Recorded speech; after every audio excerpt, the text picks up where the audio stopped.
Sasa mratibu ameshamjibu yule dada. Mimi jukumu langu ni kumjibu aliyemtuma yule dada.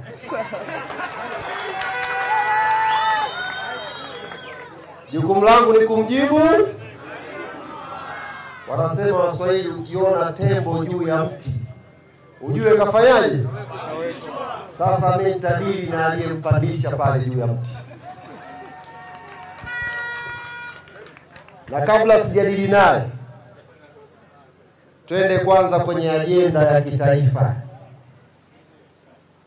Tayari nimesikia matamko mbalimbali kutoka mikoa mbalimbali, na leo kwa sababu viongozi wenu tuko hapa, si vibaya kama tukawasikia na wa Tabora pia msimamo wenu ni upi.